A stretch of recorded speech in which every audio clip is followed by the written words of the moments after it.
5 are in B, but what happens about this 2 now? Because not only is 2 an even number, here it is in the sets of even number, but 2 is also a prime number. So 2 is even and prime. And because of that and word, the 2 doesn't fall just in the space of A, but 2 falls here in the intersection. Because 2 is both prime as well as even.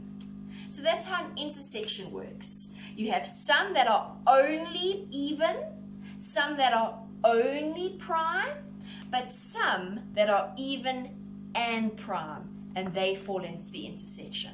1 still stays here on my outside of my sample space, on the outside of my events, it's still in my sample space. So remember, A we refer to as the complement of A and B, because it falls outside of A and B. It doesn't belong to either. So 1 is our complement.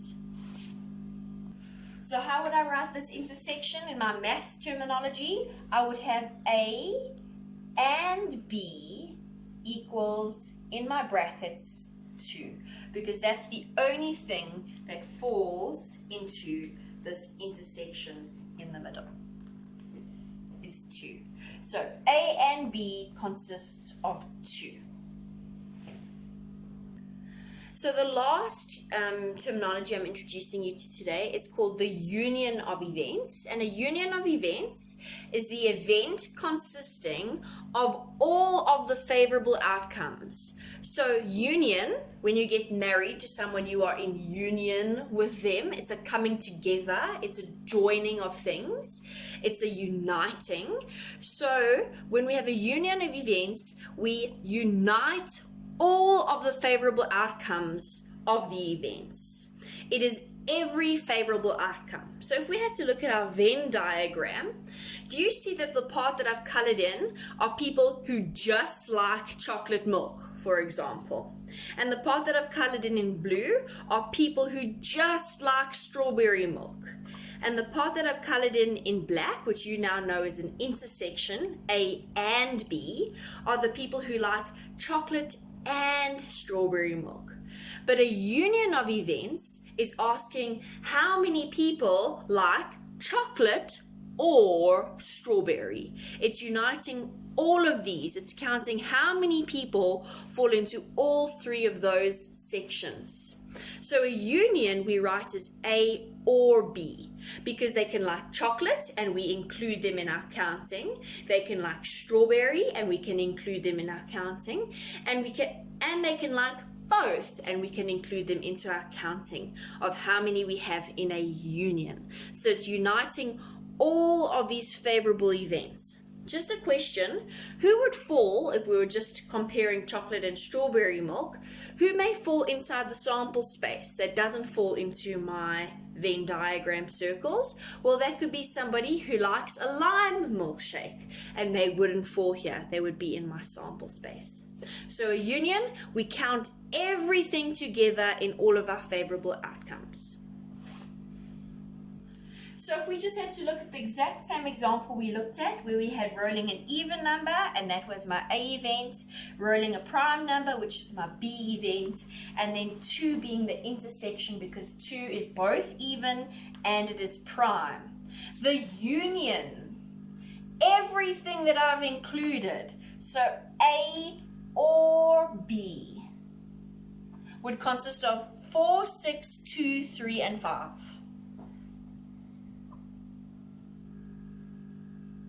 It would be preferable if we put them in numerical order, but that's my union. It's all the things that only fall in A, so it's only my even numbers. It's all the things that only fall in B, so only my prime numbers. And it's all the things that fall in my intersection. So it's all of my favorable outcomes is what I put into my union, and I call it A or B, because I consider my even or my prime or my intersection. They're coming together. So we're moving on to example 1. So example 1, which you have on your Instagram, says the letters of the word English are written on cards and placed in a hat. One card is drawn at random. Let A be the event in which consonants are drawn. So my sample space consists of all the words, the letters that make up English. So E-N-G-L-I-S-H. There's my sample space that I've written out there. And event A, which is consonants, consonants meaning not vowels, right, would be N-G-L-S-H. So as a Venn diagram, in the middle of this, here's where I'd write N-G, that probably looks like a Z to you guys because I'm writing from the side, sorry, N-G-L-S and an H. And I can eliminate those from the outside. What is E and I? E and I is my complement. Remember, it is not my event happening. So that would be your Venn diagram in your first question. So just to make sure that that is my H, because that's a consonant, and that is an I. I drew it skew, sorry, because I'm drawing from the corner. But that is an I. It stays on the outside because it's a vowel, and that H went on the inside because it's a consonant. So that would be my Venn diagram. Question B, which I already answered on the board, but just so that you can write it down, says write down the outcomes of the sample space and event A in set form. So in set form, the sample space is all the letters in English, and in set form for my outcomes, my favorable outcomes of consonants would be those. Question C says write down the number in the sample space and the number of A. So the number in the sample space, I had 1, 2, 3, 4, 5, 6, 7 letters. So the number in the sample space is 7. And in the number of my favorable outcomes or my event A, I had 1, 2, 3, 4, 5 letters. So the number of A is 5. And the last question for this example says calculate the probability of A happening. So the probability of me pulling a consonant from the cat, well, I've got 5 chances out of a possible 7 chances of pulling a consonant from a hat. Remember, it's my favorable outcomes divided by my possible outcomes. And we saw that in our yesterday's lesson. So now we're going to look at example 2. So example 2 reads, a 12-sided dice is rolled. The following events are defined. Event A must be the multiples of 3. Event B must be the factors of 9. And event C must be the multiples of 5.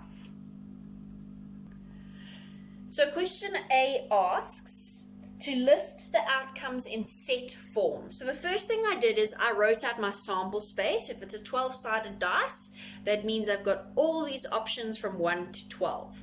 So A in set form being multiples of 3, from my options in my sample space is 3, 6, 9, and 12. For set B, which is factors of 9, remember factors fit in, and the numbers that from here that fits into 9 are 1, 3, and 9. And lastly, we ask for multiples of 5, and from my sample space, the multiples of 5 are just 5 and 10. So B says draw a Venn diagram to represent these outcomes. So we need 3 circles, and what I noticed is that C has only 5 and 10.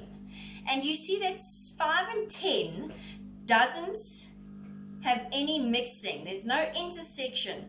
5 and 10 doesn't exist anywhere here in A and B. So C circles completely on its own. It's easy. It's 5 and it's 10. That's C circle. Now let's talk about A and B circle. So A has 3, 6, 9, and 12, and B has 1, 3, and 9. What do I see here? They both have a 3, they both have a 9. So where should that fall? The 3 and the 9 must fall in the intersection because they both have those numbers. What are the things that are only multiples of 3? 6 and 12. And what are the things that are only factors of 9? Is 1 on the side. I'm not finished because I need to make sure that I have everything in my sample space. Let's check. We have 1, which we've got, 2, which hasn't fallen anywhere. So 2 must go on the outside. How do you draw 2 upside down? Okay, 2, 3, 4 is not in these circles, so 4 must still be in the sample space. 5, 6, 7 must be in the sample space. 8 must be in the sample space. 9, 10, 11 must also be in the sample space. This is 8, not an infinity sign, by the way. And that is what your Venn diagram would look like. C is on its own because there's no overlapping. We've got an intersection between A and B because they both have the numbers of 3 and 9. The numbers that are only A on this little half here are 6 and 12. And the numbers that are only B is that number there, 1. And C I've got 5 and 10. Now my question to you is, what would you answer if I said, what is the numbers for A and B? What would your set consist of? Your set is this intersection here, A and B. What are the numbers that fall in both? So A and B would be 3 and 9. And what would be the difference if I said A or B? Remember, or is my union. It's everything in A and B. So my union will be 1, 3, 6, 9, and 12. Everything here. 1, 3, 6, 9, and 12. Now let's remember our last word, the complement, and the complement is not, remember? So I want the complement of A and B. So I want everything that is not A or B. So not A or B. The complement is everything else. So it consists of all the numbers in the sample space, which we said was 8, 11, 2, 7, and 4. But also 5 and 10. Because 5 and 10 are not in A and B. And that would be the complement, not A or B. What happens if I said to you, not A or B or C? What would be the difference? The difference would be that I don't want the 5 and the 10. I just want the numbers on the outside in my sample space. And the last question in the section asks, what is the probability of A, what is the probability of B, and what is the probability of C? And remember, probability is favorable out of possible. So we've got 12 possible outcomes. In A, how many favorable outcomes did we have? We had 1, 2, 3, 4 favorable outcomes. So 4 out of 12, which I simplified to 1 over 3. In B, we had only 1, 2, 3 favorable outcomes. So 3 favorable out of my 12 possible, which leaves me with 1 over 4. And C, lastly, I had 2 possible outcomes. So 2 out of the 12, 2 favorable outcomes. So 2 out of the 12 possible, which would leave me with 1 over 6. Okay. So example 3 says, in a certain experiment, the sample space is A, B, C, D, E, F, G, and H. And events A and B are defined as A, B, C, D, E, that's event A. And event B is defined as D, E, F, G, and H. So there's my sample space at the bottom, and there's my 2 events A and B, and I'm asked to draw a Venn diagram. The first thing that I'm going to identify is what they have in common, because that's what I'm going to put in my intersection. They have D and E in common. So D and E must come in this little intersection here. So things that are only A would just be A, B, and C. And things that are only B would be F, G, and H. There's nothing left in my sample space. Everything's been used. This is called an exhaustive event because my whole sample space has been exhausted. It's been finished. So remember that word, but we will discuss it later. So this is an exhaustive event. So C1, B1 asks for not A. So let's list everything that is not A. A is the circle So I can't include anything in my blue circle. It's only the things that remain, which would be this little half of my red circle. So F, G, and H. And anything that would be in my sample space. But I've got nothing left in my sample space. So not A is F, G, and H. B2 asks for A and B. Remember, and meaning the things that they are both. It's the intersection. Here's where they are both A and B. So the things that are A and B are D and E. And then C3 asks for A or B. Remember, or is my union. It's everything coming together as one.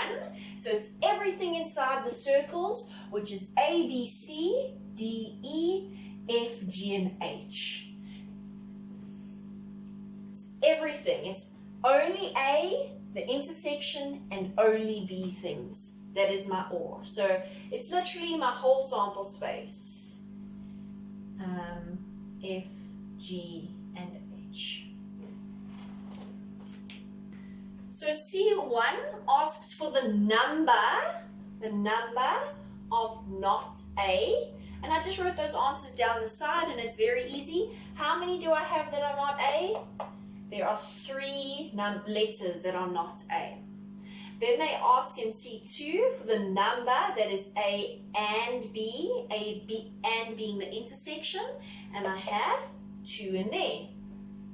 And then C3 asks for the number of A or B, and I have 8 in there, and that's the end of C. Before we carry on with the next part of the same question, I just want to make it clear to you that this word intersection goes hand in hand with the word and. And what you must remember is an intersection is what they have in common. Remember, common means we both have it. So and, whenever you see and, you must always be looking for what do they both have. So if we had to look here at our example, what they have in common is the D and the E. So that's the intersection. And what they have in common versus union. So union goes hand in hand with the word or. So when you see the word or, you must be thinking, what do they have in total, in unity, all together? What do they have? And remember when you're doing union, and this is a thought I'm planting in your minds, and we'll talk about it in our next lesson. But when we're doing union, do you agree that what they have in total is the sample space? A, B, C, D, E, F, G, H. Okay? But if I was looking at my Venn diagram, or even if I was looking at them separately first, in union, they have all of these things. But they have the DE in common. So I can't count the DE twice because my sample space only has one DE. So if you had to take all of A and all of B, you'd have to take one set of DEs out to get the union. That's why when we count it in a Venn diagram, and we always make you draw it in a Venn diagram, it's much easier to see. It's A on its own, it's the union, because it's one thing that they have in common. I don't have DE twice. It falls once into the intersection, sorry, not the union. It falls once into the intersection, and then it's what only B has. And I want you to keep that in the back of your mind. Union, the kids get very confused with.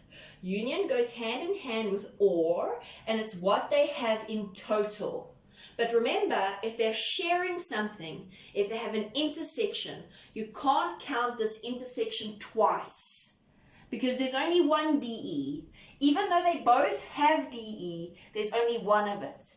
And that's why it falls into the intersection. And you couldn't count them twice. So D1 asks us to determine the number of not A and B. So I'm just going to first look at not A and B. please note what it is not saying. It's not saying not A and B. There's no brackets around it. That would be a different thing. It's asking for not A and B. So I'm going to work out these two things separately. Highlighting this word and, because what do we know and is? And is the intersection, and it means what they have in common. So we look at the word and we think, what do they have in common? So let's do them separately. Not A, remember, is everything that falls outside of A. So this whole blue circle here is A. So it's nothing of these in the entire blue circle, including the DE, because the DE is in the blue circle. So it's everything else, which just leaves us with F, G, and H.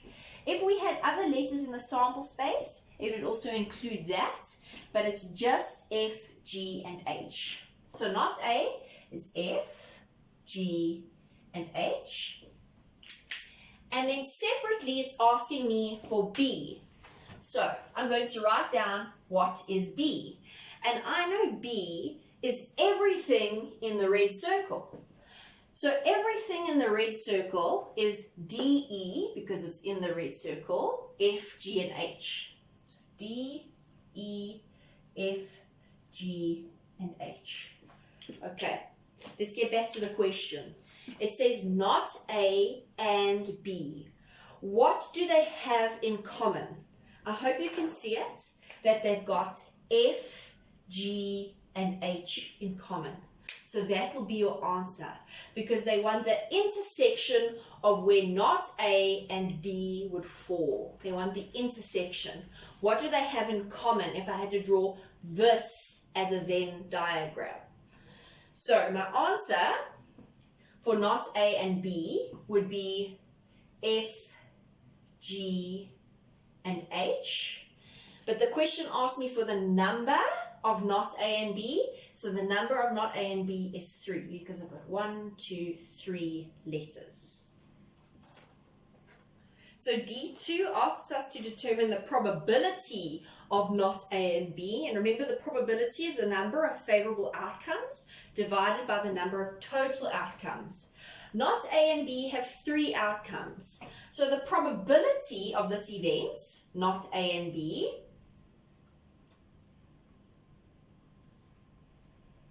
would be my favorable outcomes out of my possible outcomes. And my possible outcomes are 1, 2, 3, 4, 5, 6, 7, 8. 8 possible outcomes. So that would be my probability. So D3 asks for not A or B. So this is different from the previous, because or means union. And remember, our union is what they have in total. So we're looking for what they have all together. So I'm going to do both of these separately.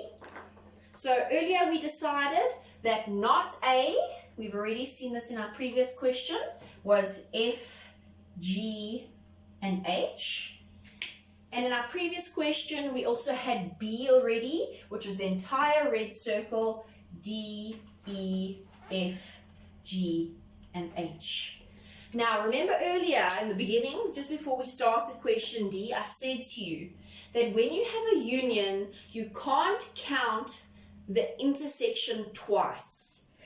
What is the intersection between these two things? What do they have in common? They have F, G, and H here, and they have F, G, and H here. So, what is my answer for not A or B? Do I write F, G, and H, D, E, F, G, and H? No, I can't repeat the intersection. I only have one set of F, G, and H, which would fall in the intersection if I had to draw a Venn diagram. So it's what they have in total, but I can't write the intersection twice. So all they have in common is D, E, F, G, and H in total. So that's what they have in total. So the number of this is 1, 2, 3, 4, 5.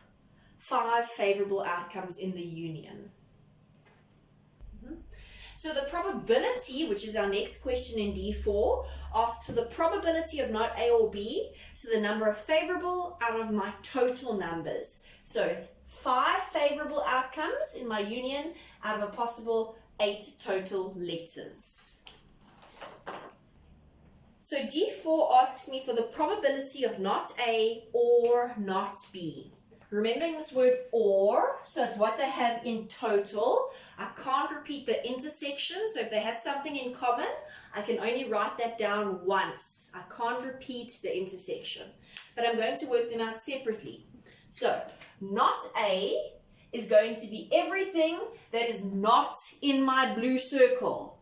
So everything that is not in my blue circle leaves me with this part in B, right? So not A, also called the complement, remember, is F, G, and H.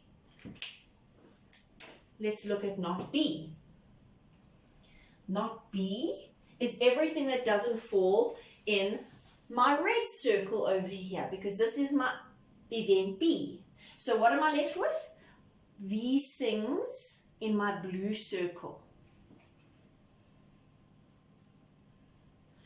Why do I not choose D and E for either? Because if I'm doing not A, D and E is part of A.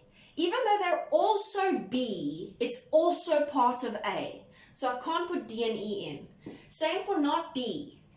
Even though D and E fall in A, they're also part of B. So it can't include the intersection. So in other words, I'm just looking at this and this. So now because I've got the union, the or, it's what do they have in total. So in total, they would have A, B, C, F, G, H.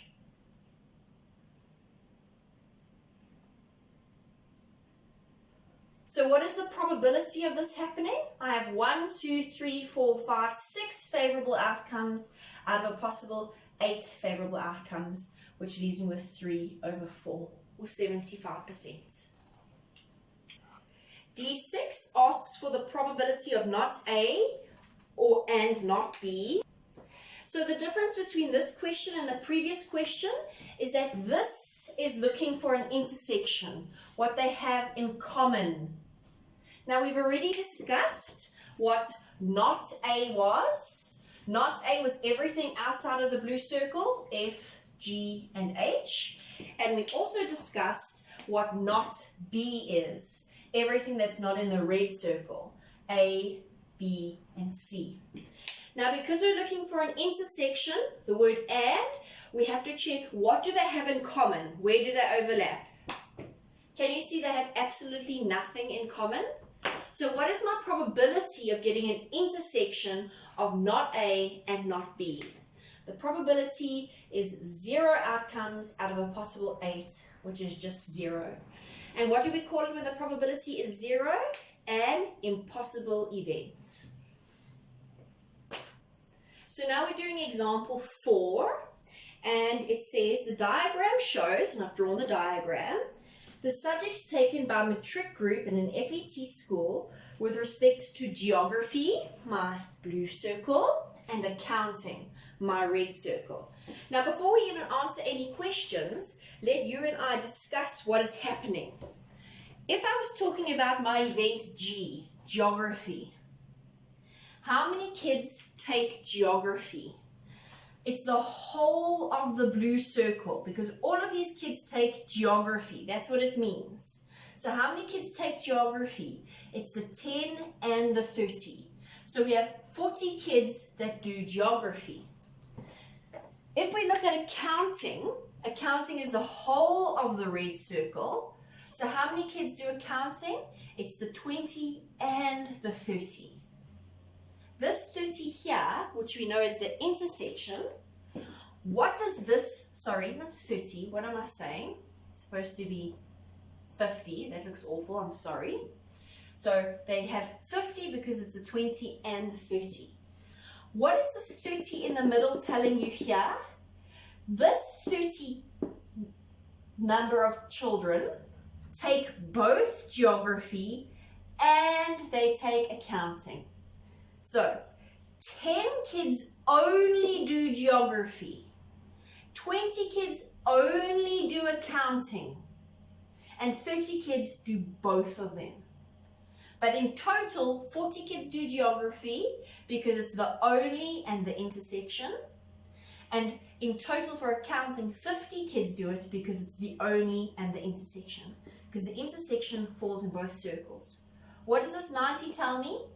90 kids do neither of these subjects. They do something else. Business, consumers, EGD, who knows? Not geography and accounting. So A1 says, how many learners take both geography and accounting? So do you see the word geography and accounting? So and meaning my intersection, what do they have in common? I hope you can tell me that it's 30 learners. Learners, that's A1. A2 says how many learners take neither geography nor accounting. So they can't fall in the geography or the accounting circles. We know that it is 90 learners. So this nor word, it's like a complement, right? It's what is left out.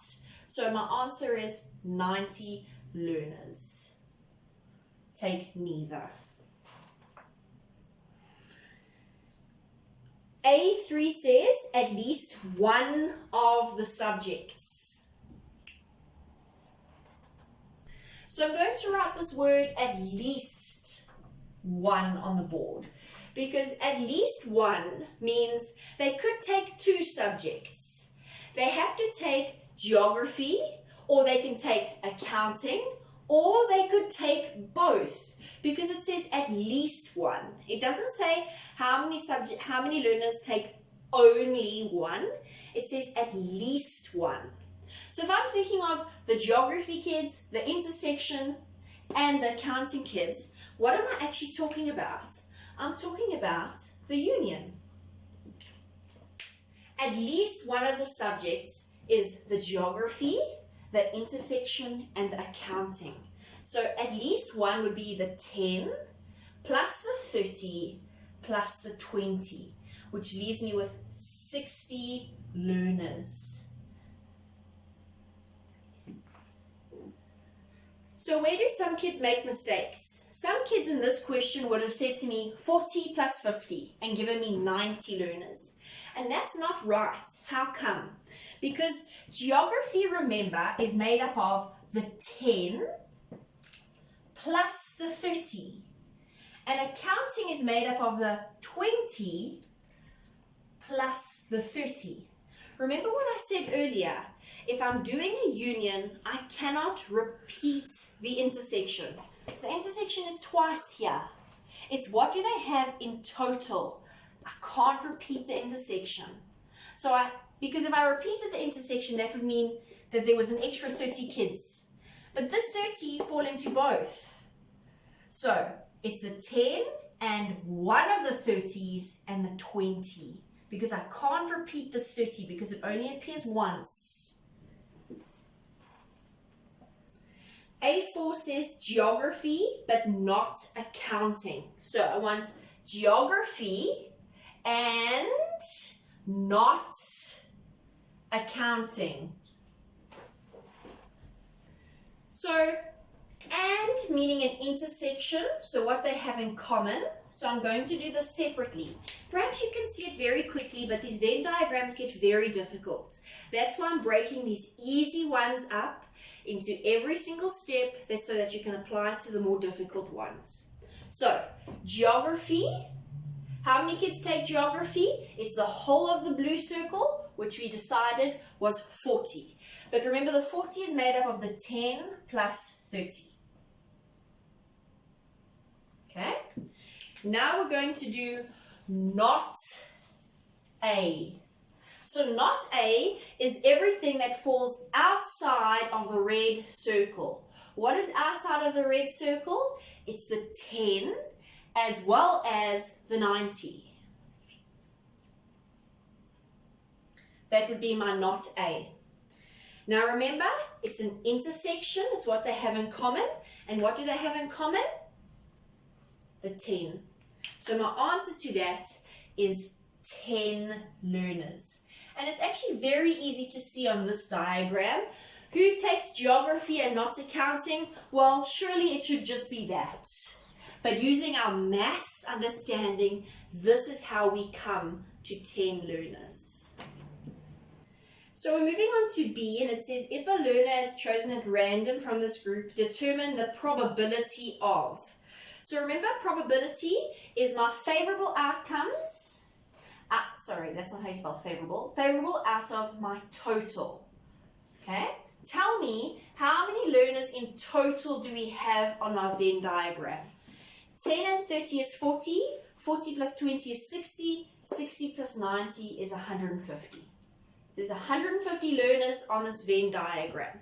So when we do probability, my denominator is going to be 150. So B1 asks, what is the probability of not A? So let's talk about what not A is. Not A is everything that doesn't fall in the red circle. So not A is 10 and 90. Do you agree? So not A is 10 plus 90. So getting the probability of this, 10 and 90 leaves me with 100. So I've got 100 out of 150, which is 2/3. So B2 says the probability of G or not A. Remembering or is the total, and I cannot repeat the intersection when I count. So I'm going to do them separately. The probability of getting G is the whole of the blue circle. So it's 10 plus 30. And then not A, which we've just discussed, is everything that isn't included in the red circle. So it's the 10 and the 90. So it's what they have in total, because we're looking at a union, right? So what do they have in total? They've got the 10, the 30, and the 10 and the 90. But do you see how the 10 is repeated? Because it's my intersection. It would be an intersection if I had to draw this as a Venn diagram. So I can't count the 10 twice. I can only count the 10 once. So what do I have? I've got 10, 30, and 90. So 10 plus 30 plus 90 gives me 130. So the probability of this is 130 over 150, which leaves me with 8. Not 8, sorry, leaves me with 13 over 15. So that would be my probability. Okay. So B3 says the probability of not G and A, and is my intersection, so it's what they have in common, right? They must both have it. So I'm doing it separately. Not G is everything that falls outside of the blue circle, so it's the 20 and the 90. Okay? And A, which is my counting in red, is everything that falls inside the red circle, which is the 20 and the 30. So we're looking for what they have in common, because it's an intersection. Where would these two things overlap? They overlap at the 20. So the probability of this is 20 over 150, which leaves me with 2 over 15 as my probability. So it's asking for the probability of not G and A. And intersection, what they have in common. So I'm looking for not these things. So let's work out first G and A, and then it's everything else except for that. So G is the 10 and the 30. A is the 20 and the 30. And because I'm dealing with and, I'm looking for what they have in common. So G and A G and A is 30. But remember, I'm looking for not G and A. So that means I'm looking for everything else except for 30. I cannot include this intersection. I can't include this middle part. So that means everything else, the not, consists of 10, 20, and 90. So 10 plus 20 plus 90, which leaves me with 120. And to do the probability of that, sorry, I'm just moving it over here, is 120 over 150, which leaves me with 3 over 5. 4 over 5. And lastly, we're doing example 5. It says, in a group of 50 people, so my total is 50. 50 people. In a group of 50 people, 30 can speak Afrikaans. Now, why am I not going to put 30 here? Because some people apparently also speak Zulu. So I can't just put 30 here. That's not where we start. Sorry, I'm leaning in front of the camera like that. My eraser was all the way on the other side. Let me finish the question. It says, 30 people can speak Afrikaans and 40 people can speak Zulu. There are 25 of these people that can speak both languages. So Afrikaans is 30 people and Zulu is 40 people. But there is 25 that can speak both. Both meaning and, so it's what they have in common. It's my intersection. Okay, let's read what the question says. It says, draw a Venn diagram to show this information, and that's what I'm doing with you now. So, what is the Afrikaans made up of? 30 in total, but I hope you can see it's 5 plus the 25 that fall in both circles. And Zulu, it's 40 minus 25, which would be 15, plus the 25 that falls in both circles. So here I've got 5 and here I've got 15. Now remembering that my total is 50, so 5 and 25 is 30, 30 plus 15 is 65. So what am I left with? I'm left with 45. So I write 45 here in my sample space on the outside. What does that 45 represent? It means that they can speak neither Afrikaans nor Zulu. Sorry guys, I added up very funny there. 5 and 25 is 30, and 30 plus 15 is 45. That's why I wrote 45 there, who knows why. But my total is 50. So I've got 45 already in between these circles. What have I left out? 5 people remain in my sample space. That's what my Venn diagram would be. What does this 5 represent?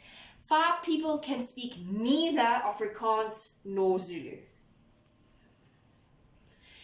B says, how many of these 50 people cannot speak either of the 2 languages? And it's these people that fall in my sample space. I hope you write 50 people. That's for B. Sorry, 5 people. I wrote 5, but I said 50 out loud. I'm sorry, 5 people. C says, if a person is chosen from this group at random, find the probability that this person can speak at least one of the 2 languages. At least one. And we've seen this before. At least one means they can only speak accounting. They can only speak Afrikaans.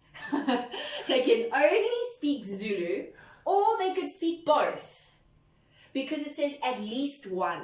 It doesn't say only one. It's at least. So they can speak one or they can speak both. So I hope you can see that this is a union.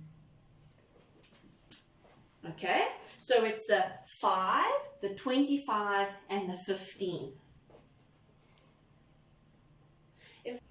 So let's do it mathematically, although we can see it. Let's just check mathematically. At least one means they can speak Afrikaans. So Afrikaans is made up of the 5 plus the 25 in the blue circle. They can speak Zulu, which is made up of the 15 plus the 25. And now because it's a union, they can speak this, or they can speak this, or they can speak both. It's a union, it's what all together. I have to add all together, but I cannot repeat the intersection. Do you agree the intersection is 25? So I can't add 25 twice. So what am I adding together? I'm adding a 5 plus a 25 plus a 15. And that leaves me with 45. So 45 people speak at least one. The question asked for what is the probability. So the probability of this is 45 over 50. And that leaves me with 9 over 10. So C2 asks the probability of a person speaking Zulu but not A. All right? So I've written and because they can speak Zulu and they cannot speak Afrikaans. And meaning an intersection, okay? If we just look diagrammatically, it's very easy to find it. If you speak Zulu and not Afrikaans, it's actually just this 15 that lie there. So that would be my answer, 15. But if you want to think of it mathematically, Zulu is made up of the 15 and the 25, right, in my red circle. Not A is made up of everything that falls outside of my blue circle, which is 15 and the 90. And now because I'm looking for, sorry, not 90, 15 and 5. Why did I say 90? I don't know why. 15 and 5 on the outside. I'm looking for an intersection, so I want to know what they have in common. And what do they have in common? They've got the 15 in common. So my answer to that would be the probability would be 15 out of a total of 50, which would be 3 over 10 as my answer. So it's very easy to see diagrammatically that only Zulu would be 15, but this is just how we would think of it if you're thinking about maths and an intersection. So around grade 10, you're now going to complete exercise 2 for homework. They do get a bit tricky, but I hope that you can tackle them with ease.